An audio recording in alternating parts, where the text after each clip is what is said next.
A state of emergency declared in Honduras. President Xiomara Castro says she wants to end an epidemic of gang-driven extortion and crime. But while civil society agrees tough action is needed, they're also wary of eroding constitutional rights. I'm Andrea Sankey, and today's newsmaker is Honduras.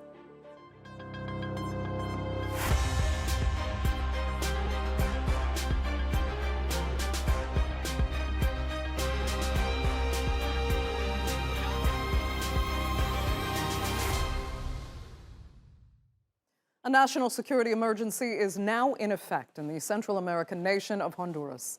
On Sunday, more than 600 military police officers were sent to man all the country's international borders. Honduras, along with El Salvador and Guatemala, form the so-called Triangle of Death, plagued by gangs who control drug trafficking and organized crime. And extortion is a preferred method of earning their illicit money.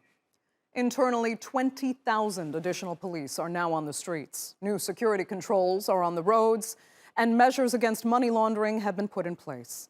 President Castro, who came to power earlier this year, adopted the plan after mounting civilian complaints that extortion has worsened in recent months. In exchange for a so-called war tax, gangs offer protection to people or say that those who pay up will not be killed. Extortion generates annual profits of over $700 million for the gangs. That's nearly 3% of the country's GDP. The national police must recover in the shortest possible time the public spaces violated and controlled by the organized crime and their gangs. To strengthen this strategy of immediate recovery of lawless territories, neighborhoods, villages, municipalities, and departments. But these emergency measures come at a cost, meaning some constitutional rights will be suspended. Obviously, not everyone is supporting the president's decision to curb those rights. Activists say young men are frequently arrested based on their age and appearance or whether they live in a gang-dominated area, leading to a high number of wrongful arrests. In El Salvador, where similar measures were taken, NGOs recorded several thousand human rights violations and at least 80 deaths in police custody. Others, desperate for improvement, support the step. Jorge Lanza, the leader of the bus operators in Honduras, says drivers have been asking for a crackdown for years and that 50 drivers have been killed so far in 2022. Well, the Central American nation has long been plagued by poverty and gang violence linked to drug trafficking. Let's take a look at some of the stats in the country that led to these emergency measures being enacted. It's unclear exactly how many active gang members are in Honduras, but it's estimated to be anywhere from 5,000 to 40,000. Although the country has reduced its murder rate by half since 2011, it remains one of the world's highest, with 38 homicides per 100,000 people, according to the International Rescue Committee. This violence has left nearly 250,000 people internally displaced, with 800 Hondurans leaving the country every single day.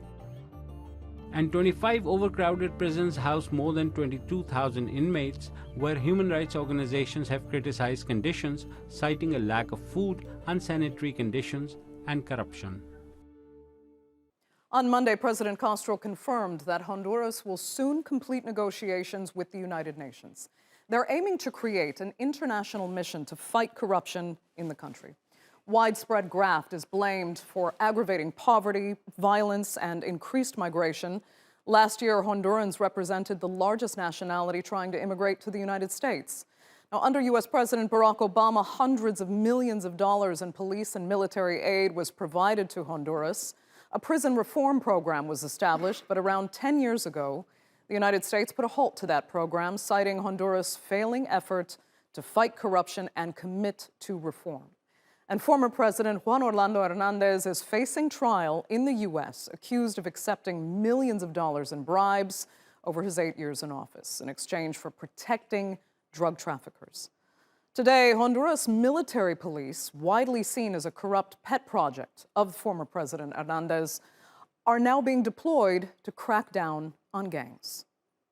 Hernandez abused his position as president of Honduras from 2014 through 2022 to operate the country as a narco state. Hernandez is alleged to have received millions of dollars from multiple drug trafficking organizations, including from the former leader of the Sinaloa cartel, known as El Chapo. So can a state of emergency really help crack down on crime and corruption? Or are those enforcing the law simply the remnants of that narco state looking to profit from criminality? Joining me now to debate that and more are from Milwaukee, Maria Bozmoski. She is the Deputy Director of Programs and lead on Central American issues at the Atlantic Council. From New York, Jared Olson is an independent investigative journalist covering Honduras. And from London, Javier Farje, also a journalist and Latin America analyst. Thanks all so much for being with us. Jared, I'll start with you because you've actually been based mostly in San Pedro Sula, which is the second largest city, but it's the commercial capital of Honduras. How has it felt there? I mean, is the crime overwhelming people and businesses? Yeah, so I think that we have to remember the lived experience of the people going through extortion in San Pedro Sula. We can't overstate the extent to which extortion has risen, as has been a recent narrative inside Honduras, but the violence that people are living through, usually through extortion, but under the hand of gangs and then corrupt police forces, is still pretty shocking. And I noticed the last month or 40 days that I was in Honduras that there was a rise in shootouts, there was a rise in killings in San Pedro Sula, and that people were talking about it. So this has been a noted factor in the region. And why do you think that is? Why in these last 6 weeks? I don't know. I don't have answers for that. I'm curious to hear what our other guests have. But at this point, I think it remains to be verified what exactly is happening. But there has been a noted rise in violence. But we have to also remember that extortion has been a practice that's been carried out in Honduras since the late 90s. And we don't want to pretend that this is too much of a radical change, though violence is rising, and it is terrible for people living through it. Okay, let me ask Maria if you have any opinion on what's actually caused this apparent jump in extortion. And I mean, right now, do you think there's any real faith in the political leadership under Javier Castro that she can change the dynamics here? Thanks, Andrea. I think that part of the maybe surge that we're seeing right now, although as Jared was saying, it's nothing new. I mean, Honduras is the most violent country outside of a war zone. It's dangerous. Levels of insecurity are high. Levels of impunity are high. So you can do a crime, and you'll get away with it, unfortunately. But in neighboring El Salvador, we've seen the state of emergency that's been extended, I think, for 9 months now. And I do, I wouldn't. I would feel comfortable saying that this is some of the spillover that we're seeing, like the Mara, Salvatrucha, and Barrio 18 going into neighboring Honduras, because Mano Dura in El Salvador has been going on for so long, and President Bukele in El Salvador has been really coming down on the gangs and the extortion. So we know that all these three Northern Triangle countries share a lot of the same challenges, and I believe that that's right. part of what's going on. I mean, then do you think Honduras leadership is looking to Nayib Bukele to crack down on crime in a similar way in Honduras? Even though it has been controversial in El Salvador, there are some that argue it's the only way and it can work. Well, I think that security is a quick political win. It's been a year since Xiomara Castro's election. She's coming up on a year in January of her mandate, and I think that a win on the security front is a really good win politically. Okay, Javier, are you on the same page there? Yes, I think I agree with both of them. I would like to add this: one of the problems that Honduras faces, and that's actually a problem in Central America, is that these gangs control whole neighborhoods. They are actually the power in those neighborhoods, which means that the population will hardly cooperate with the security forces, especially in Tegucigalpa, the capital, and San Pedro Sula, as you mentioned, the second biggest city in Honduras. Not only that, the government has identified 120 neighborhoods, which they are going to be the target of this sort of race against gangs, where these gangs are operated, but also there's a lot of sort of complicity from elected officials. Only this morning, the Honduran press reported the arrest of Pedro Aguilar, who was a mayor of San Marcos and Santa Barbara, two very big neighborhoods in Tegucigalpa, because he is the head of a gang and he's been involved in murders, which means that it's very difficult for the authorities to control this if you have people who are supposed to be on the side of the government,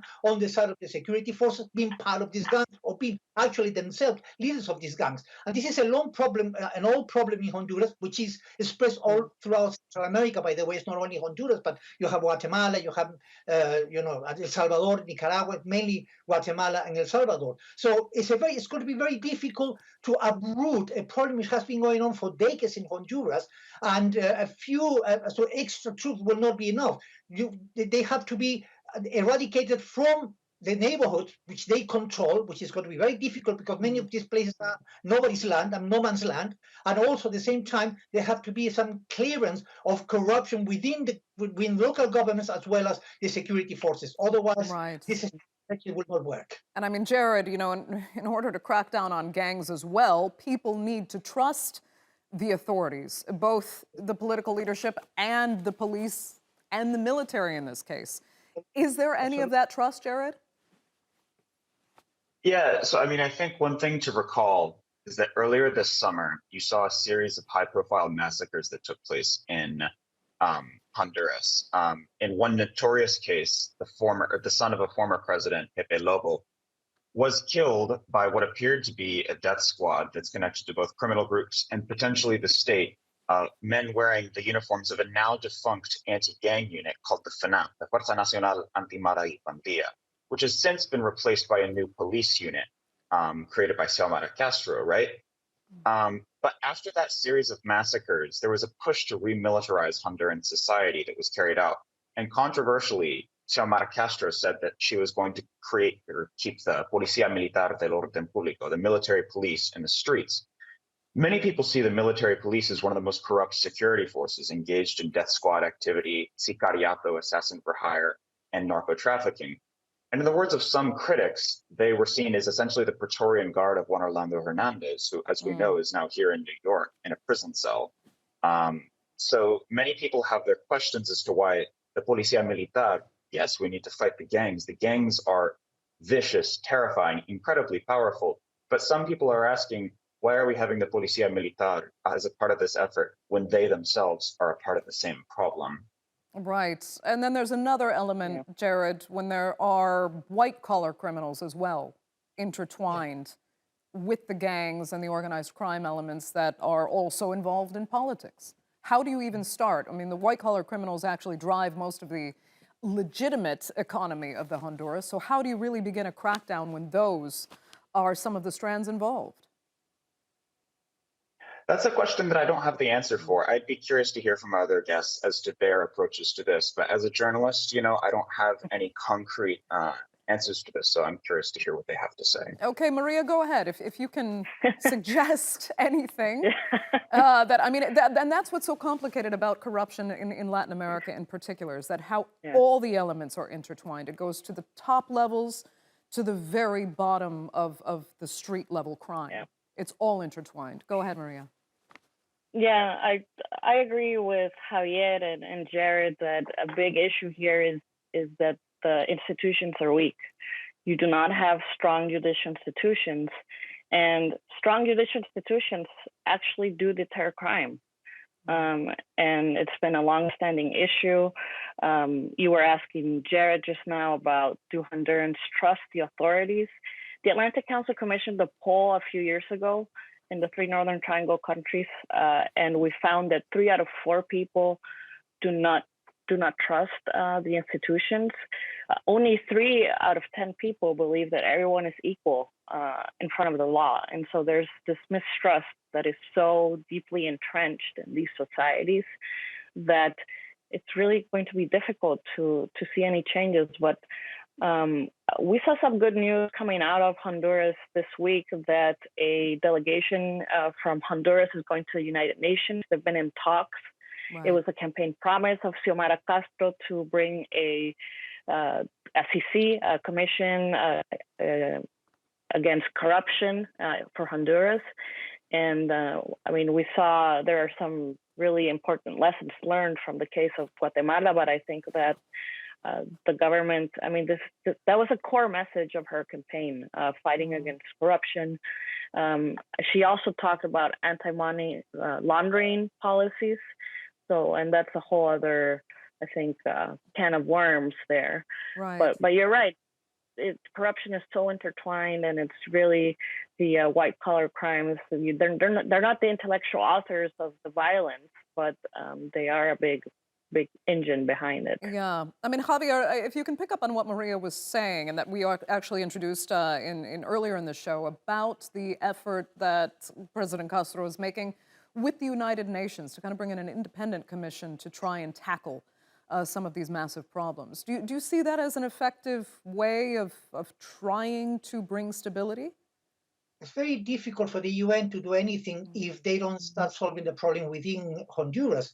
Just to add to what our colleagues said, the security forces are not trusted by the people, and particularly throughout the lockdown caused by the COVID pandemic, where there were abuses committed by the security forces when they were trying to enforce this lockdown. Many people lost even more trust than before because of these abuses committed by the security forces, according to Human Rights Watch, for example. That's one element. In terms of the white collar issue, of course, they are the legal side of this issue. That means that the money laundering, the lawyers, the investment, between inverted commas, of this dirty money which goes into companies and so on. So that's going to be very difficult to tackle because it's very difficult to identify. If you have a gang, you know who runs the gang, you know which neighborhoods they control. But when white collar, it's very difficult because you have to detect which side of their activities are illegal and which side of their activities are related to money laundering, for example. Yeah. So it's very difficult. In terms of the UN, they can help, but it's very difficult to do something about it if there isn't a start of trying to solve the problem within Honduras. Very little what they can actually do unless this is tackled in the country. And as I said to you, if the security forces are not trusted by the people, because that was one of the questions, because of the they have committed, then how else are they going to get the cooperation from the population if the security forces do not inspire confidence? Jared, let me ask you this as well. I mean, as far as the state of emergency that's underway right now, how effective can it be? This is an endemic, decades-old, even regional problem that can't really be solved by a simple crackdown, but is it at least a powerful start if there can be a solution? Yeah, so I think one thing that, it needs to be said here at some point is that, so this is kind of representative of a policing strategy known as mano dura, iron fist, right? And this is not just brought in from El Salvador, where Nayib Bukele is doing a monstrous crackdown on his poor population in the name of fighting gang violence. This goes back to 2002 in Honduras under a former president, Maduro, not to be mistaken with the Venezuelan Maduro, right? And we have to remember that this policy, though it is traditionally been associated with monstrous human rights violations. In 2002, in the early 2000s, you saw the emergence of what were called extermination squads, where essentially what were assumed to be off-duty soldiers or police officers would go out and mow down teenagers they associated with gang activity. Mano dura is popular, right? Because when people are living through the constant anxiety of having a gang down the street coming to extort you, killing your family, threatening to kill, rape you, whatever, if you don't pay. Mano dura doesn't work, but it is very popular, right? It remains to be seen as to whether it will work in this case. In El Salvador, some of my colleagues, for example, Juan Martinez, the anthropologist studying gangs, who's been forced out of El Salvador, he has conceded that, it has been one of the most brutal and effective crackdowns against the gangs, but at what cost, right? Nayib Bukele has imprisoned 2% of his population, the entire population. So it remains to be seen what happens with this campaign, but we know some of the predecessors to this type of policing model. Yeah. Andrea. Oh, go ahead, Maria. If I may add to what Jared was saying, I mean, this specific state of emergency happened after days of strikes by truckers who had been, they had been killed, they've been paying this war tax. I mean, I think that there are some estimates that show that in 15 years, they've paid over $10 million to the gangs. And then the question of investment and, jobs comes into the discussion here, because these issues are all connected, right? Corruption, violence, lack of economic opportunities, migration to the U.S. So you really do need a holistic approach to these problems, so that you don't just address one and then leave the rest unattended, and then it becomes worse. So, and again, I mean, a part of it potentially, Maria, becoming worse is the risks of this state of emergency policy leaving innocent people to kind of fall through the cracks, and that can potentially create more problems, more distrust, more psychological issues with the population that has already suffered under so much fear and human rights violations. Correct. And I was reading recently El Salvador, this mother who has an autistic son, and she left him outside of their little mom and pop shop for a few minutes, and he looked suspicious to the police officers, and they took him to the high risk prison, and he's like been diagnosed with autism. And so, yeah, definitely these human rights violations are of concern, and we know that they happen. And Javier, it's interesting because we spoke earlier about like internationally when we look at this kind of approach to cracking down on crime, and we spoke about the issue in the Philippines, that people actually voted for it because they're willing to see some innocent lives be lost. They're willing to see a distortion of human rights values in their country if it means in the long term that less crime is in their communities. They seem to think that that's a better balance than allowing this crime to fester. Right, but the problem is in Honduras is that many of these gangs control the economy of the shanty towns, the poor neighborhoods where they operate. They give jobs which are illegal, but jobs anyway. They're the basis of the economic structure of the shanty towns, where the state or the private sector does not go, which means that they depend very much for their income or for the survival on the money generated by these gangs. On the other hand, the other problem is that, yes, it's true. I mean, the question is whether the president is going to go as far as President Duterte went in Philippines to fight these gangs, because that would really cross the line in terms of the government themselves violating human rights in order to put down these gangs. I mean, it's very unlikely she will go that way because she has a completely different way of seeing things. But at the same time, many people will think, well, look, we have to have mano dura. We have to have sort of a hardline approach to this, otherwise we'll never get rid of these people. So it doesn't. If you don't, it's very difficult. But also, there's another element which is important to mention, is the judiciary. And in 2019, the Inter-American Commission of Human Rights reported that the president of the Supreme Court has too much power in appointing judges, many of whom are corrupt and do not investigate murders, do not investigate activities, which means that the people cannot trust the security forces because they don't protect them. They cannot trust the judiciary because they will not investigate and put behind bars those criminals. So they are surrounded, and it's the population under siege by the very powers that are supposed to protect them and defend. Jared, I'll tell you what, let's look at also at the more specifically, the U.S. role here. We know the Obama administration invested hundreds of millions of dollars in prison reform and other programs in Honduras to help tackle gangs previously. That money went to an administration led by Juan Orlando Hernandez, who's now in that U.S. jail cell not far from where you are right now, facing a trial for drug trafficking and corruption.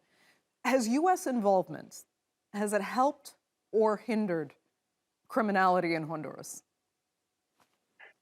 Well, again, as a journalist, I'm more inclined to just look at some of the evidence of what we have and let the people decide for that itself. I don't want to make sweeping proclamations, but I think there are two things that we should take a look at. There have been multiple efforts over the years at what's called a depuración, like a cleaning up of the police, right? For some investigations recently, I've been speaking to many former law enforcement officers, and over the years, under different U.S. presidencies, under different U.S.-sponsored programs to clean up the police, you've seen various police units that have been disarticulated, right, for accusations of working with drug traffickers, for executing suspects instead of investigating crimes. And many officers inside the force simply say what actually happens is that they get rid of the name of a police force. They maybe send some of the people to different places, and then they reorganize the exact same people into those units, right? This happened when a notorious unit that has now been brought back actually under Xiomara Castro called the Cobras, a US trained police unit.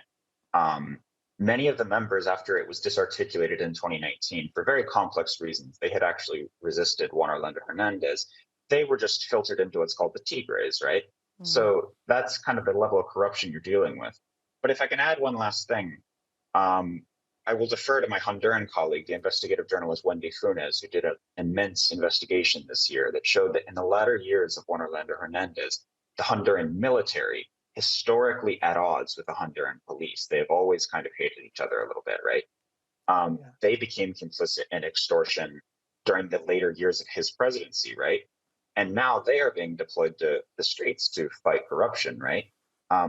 They cannot be seen as the same as the police, right? But we now know that, they kind of brokered pacts with MS-13. At the same time, the MS-13 was shifting away from extortion, was shifting into legal businesses and becoming more powerful and violent. So there's that to question as well. And the Honduran military is a US-supported institution. Now I defer to the other two guests. Right.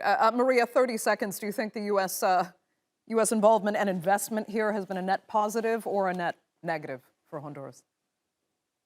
Net positive, I will say. Okay, well, that's good. I wish we could speak further about that, but unfortunately, we're completely out of time. For this edition of The Newsmakers, I'd like to thank all three of my panelists so much for being with us on a fascinating discussion. Our viewers, of course, for tuning in as well. Remember, you can follow us on Twitter, and do be sure to subscribe to our YouTube channel. I'm Andrea Sankey. We'll see you next time.